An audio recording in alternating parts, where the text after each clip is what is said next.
I think that we can use available technologies to really transform how we deliver care.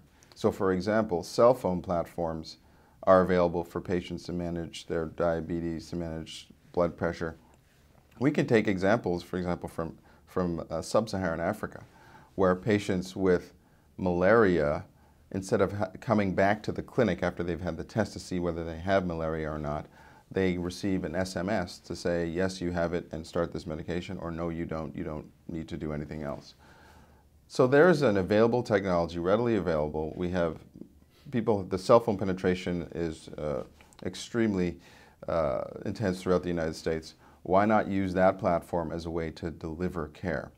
And I think if we start thinking differently about technology, it's not whiz-bang, it's what we use every day, and implementing that into how we care for folks, that's where we can start to create value and add efficiency into the system. When I finished residency, I remember trying to innovate around how I took care of my high blood pressure patients.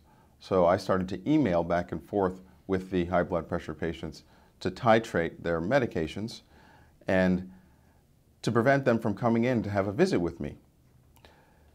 I thought that that would be slightly more convenient for them, and really I didn't think it was a good use of my time to sit and talk about blood pressure when I could be handling it over a very simple media such as email. Unfortunately, the payment system didn't acknowledge that as a visit, and my practice administrators said, you can't do that. And I started to think, well, that doesn't really make sense for a system.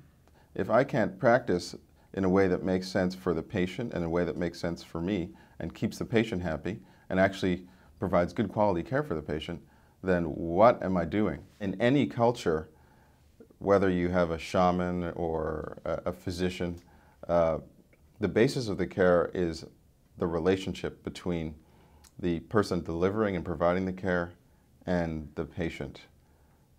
We seem to think that technology does have some potential, a lot of potential, but technology in and of itself is not the answer. It's like how we use email to share stories together. I don't share stories with people I don't know, and usually stories that come to me from people I don't know are spam.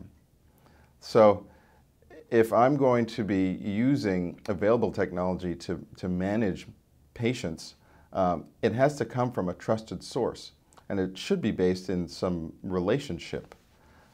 So the work that I'm doing, for example, is really housed in that relationship between the primary care physician and the patient, but using the technology to enable that relationship. Again, for example, I have a patient who is depressed, and I send him home on a medication. There's data to show that patients might be more comfortable interacting with a machine when rating their depression as opposed to interacting with a person.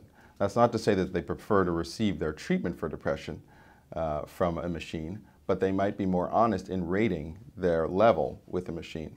So imagine if we enabled patients with the tools to rate their depression scores at home and then send those to the provider, and then have an assessment over video conferencing, which is shown to be effective for a lot of psychiatric issues. Have that assessment and follow-up over video conferencing. So these are ideas that I think we need to explore more in the care delivery stream.